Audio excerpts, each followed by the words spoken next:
Your brain is the most powerful weapon in the world. Once you put away your phones and your computers and all that we have nowadays, yeah, it's great. We're up to date. But your brain is the only thing you have when you're going through depression, when you're going through hard times, when you're going through death, real life. You can't Google that, man. You're alone. You're alone. You may have a shrink you're going to. You may have a best friend you're going to. But there's 24 hours in a day where you're alone in this brain. And your brain is talking to you in all kinds of ways. And it wants to control you and pull you in these different pockets.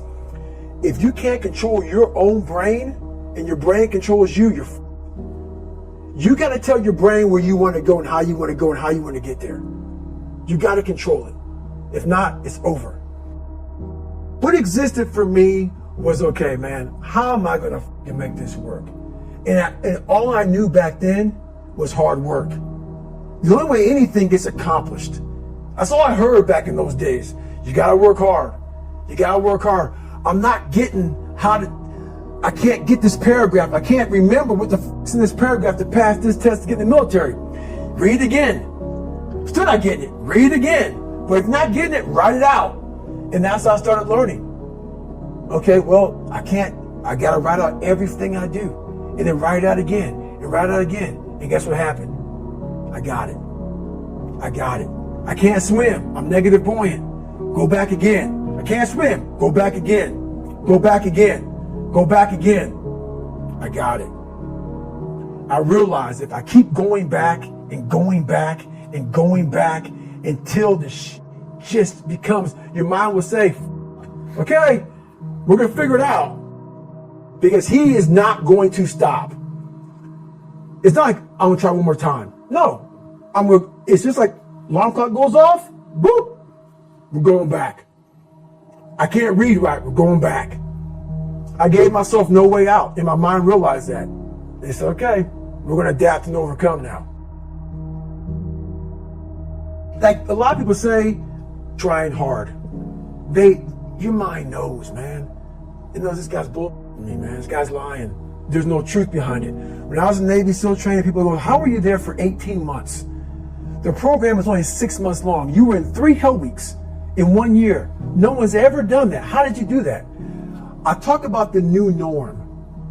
When I lived in a $7 a month place when I was growing up for a short period of time, I loved it. I didn't know any different.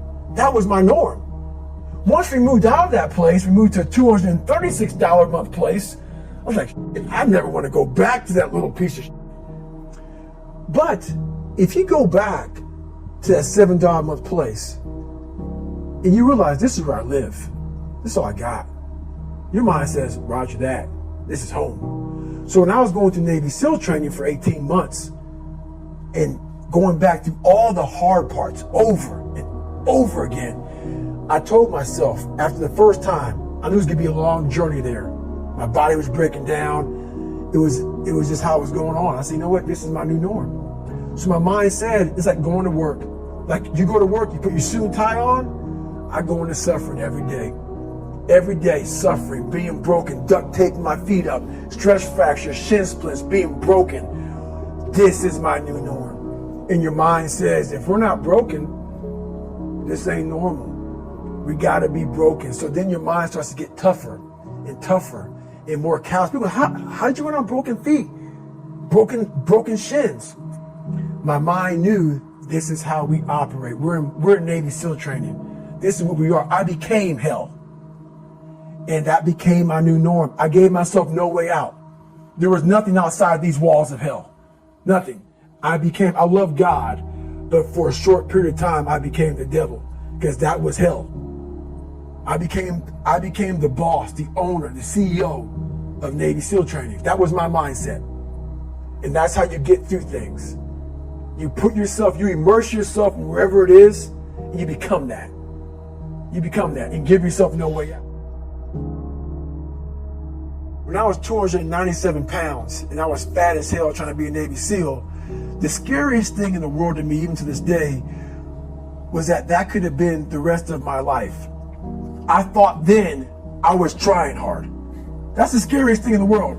I thought then 297 pound, working for Ecolab, spraying for cockroaches, making $1,000 a month. I thought that was me at my 100% potential.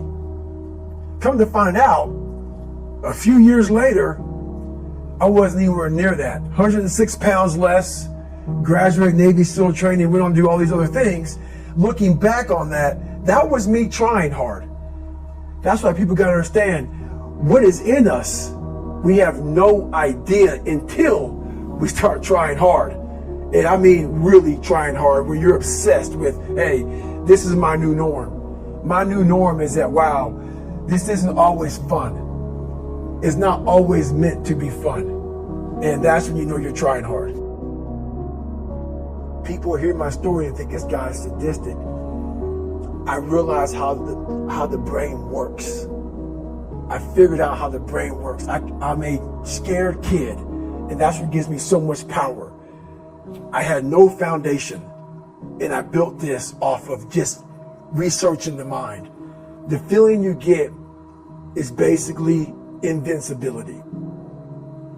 You realize that you can't do it all the time.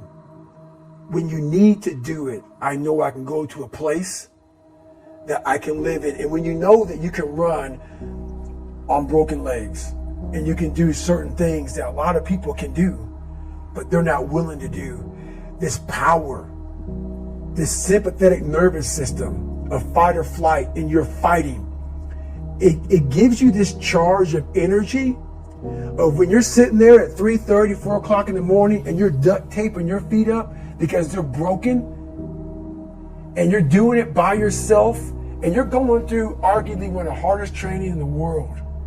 And these guys, most of them are healthy, and you're going through it broken, and you're already at a disadvantage, but you're still there. You can feed into that and tap into that for a lot of power. But if you look at it, well, I'm broken, man. Like, I'm not going to make it. But if you look at it as, man, I'm broken and I'm still here. And I'm fighting, and I'm going to find a way to get through this because I have no other place to go. It gives you a lot of power. When things start to suck really, really bad, my brain and a lot of people's brain, they don't go to your dad beating you up. Your brain says, we gotta get the out of here. This is miserable. So anger goes away a lot of times when you're suffering because your brain just says, we gotta run, we gotta go. So that anger is not popping up saying, oh, I wanna show them, I wanna show those people. No, there has to be a much deeper, if I say deeper, it has to be down to mineral soil. It has to be down to that nice mineral soil where nothing can burn. You can't burn dirt. So it has to be down that low, that literally is something in you that's at the core of your soul. But you don't find it unless you spend a lot of time with what you want to be in life. I can't give that to you. Right. You can't give it to somebody. When you find your true passion in life, and my passion for me was like, oh, I want to be, I don't give a Navy SEALs, Army, I don't give a shit. I want to serve my country. I want to be someone that I'm proud of. I want to look at myself in the mirror because I was so disappointed. That accountability mirror I talk about, I was so disappointed in what I saw every day. I wanted everybody to love David Goggins. And a lot of people did. I didn't love myself.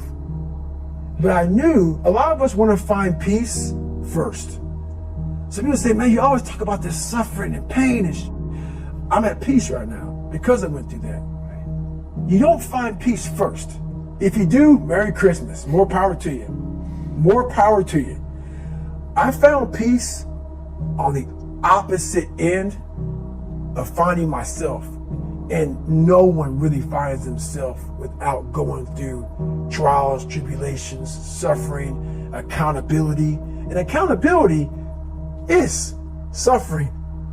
Being accountable every day for doing right for yourself, for the people next to you, it's miserable. It's hard. So, even the smallest details.